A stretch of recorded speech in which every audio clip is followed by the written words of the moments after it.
Well, hello there, friends. Three Card Thursday from Cards of Light, Bright Blessings of the Tarot for August 18th, 2022. Thanks for joining me again this week for our three-card energy reading, and we will toss some cards here in just a moment. But I wanted to mention another one of my favorite tarot authors. Let me go to the table and show you this. Benebell Wynn. This book, Holistic Tarot, was recommended to me by a friend, and it was after I had begun to study the cards and to use the cards quite a bit, and had read several other books at this point. And this friend said, "Well, you might like this book, but it is very dense." And as you can see, it's not just dense; it is thick.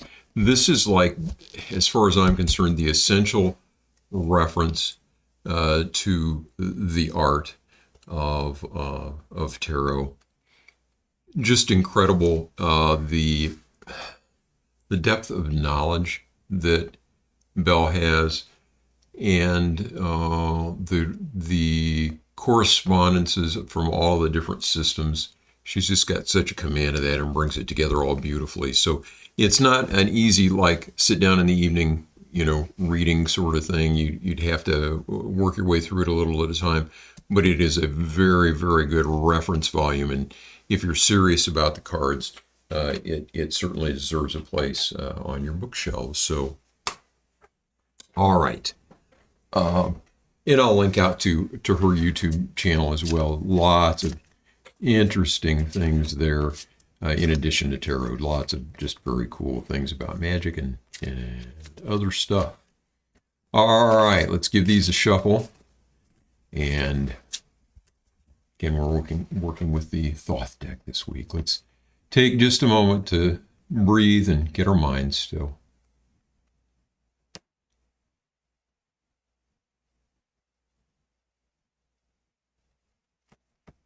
All right.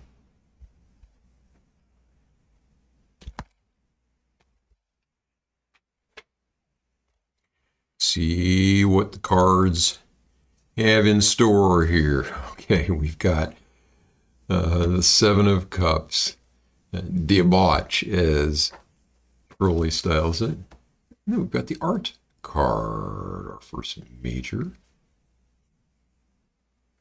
and the Eight of Discs. All right. Get these where you can maybe halfway see them on the camera. Okay. Seven of Cups is, so sevens are always troublesome cards, it seems like.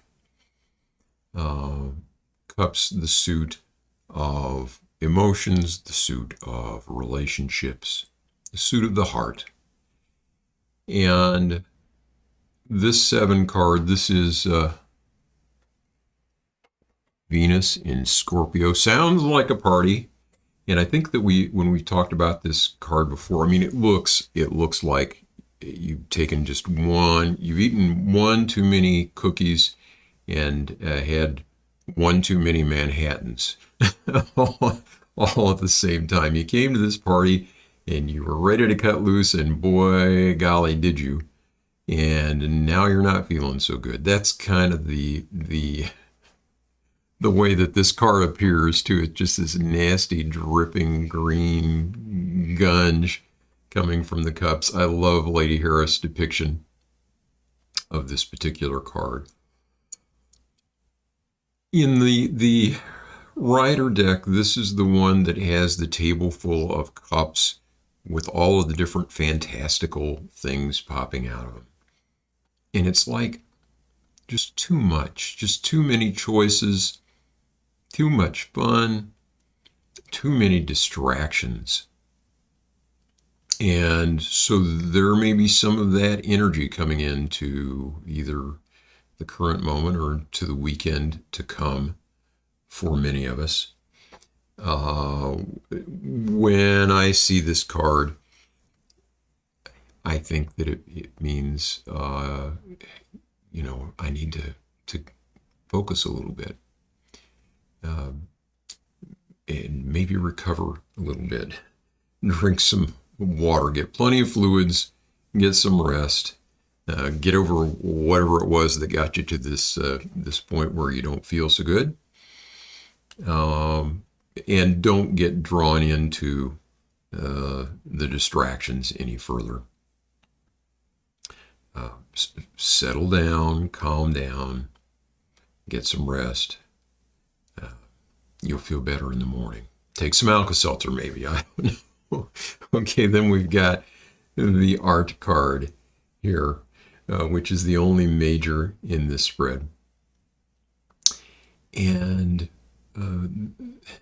this card is about skillfully combining various elements just in the right proportions, in the right order, to create something magical and beautiful.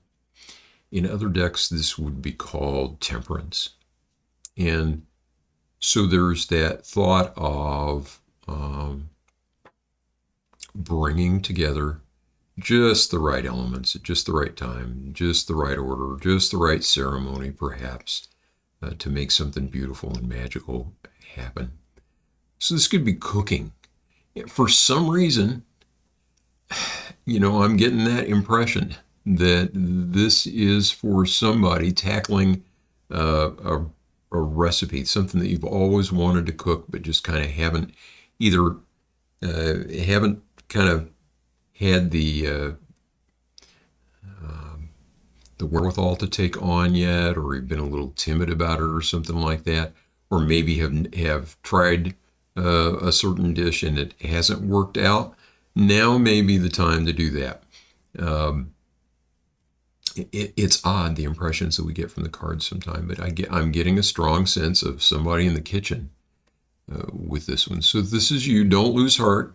Do a little research online about this recipe and give it another go. I think it'll be delicious this time. Also, though, this could be about anything in our life. So this card is being like all out of proportion, like too much, too soon, all the time, distractions. Ugh.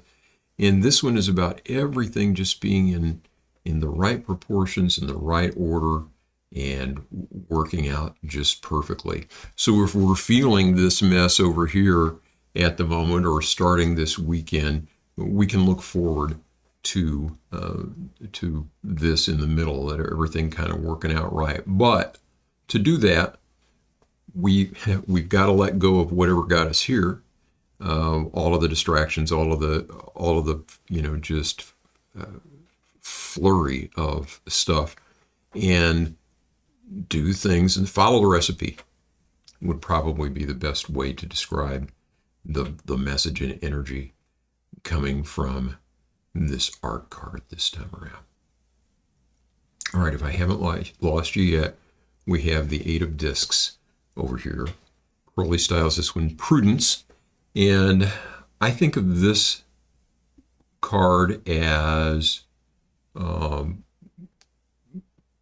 being about planting and tending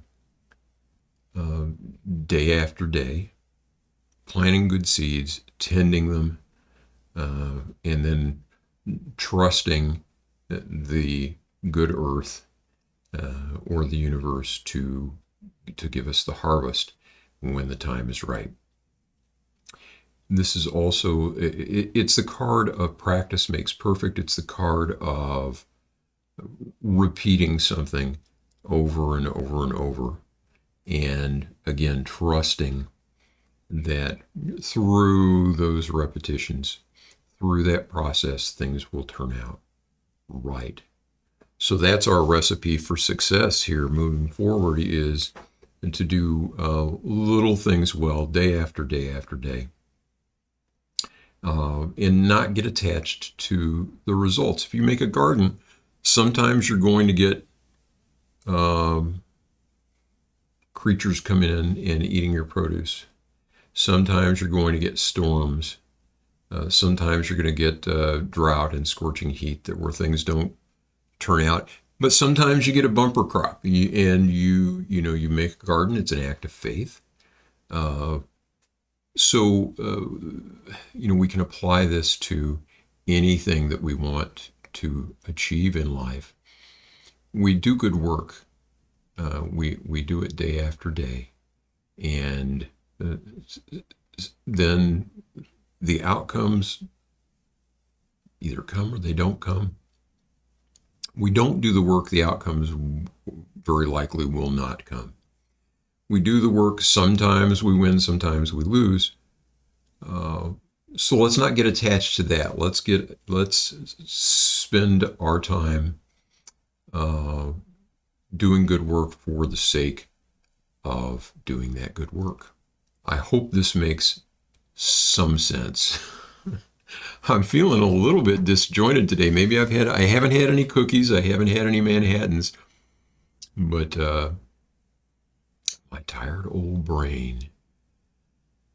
So to sum up, if we're feeling a little bit off kilter here, let's settle down. Let's follow the recipe. Let's do good work day in and day out, and see what comes of that, shall we? Well, this is a fun spread anyway. I want to look at these just again, take the camera back to the table. Look at the beauty of these cards, each in their own way. Just stunning, beautiful use of color and imagination here. And the symbolism in this Thoth deck is also second to none. These really are very sacred images, I think. I'd love to hear what you think, either about this deck or about this reading, or about the practice of reading the cards, the art of reading the cards. Any good books that you know about that you'd like to share, let me know. I think that will do it for this week. Plan to be back on Sunday for our Sunday morning spread. And in the meantime, I wish you peace. Take care of yourself.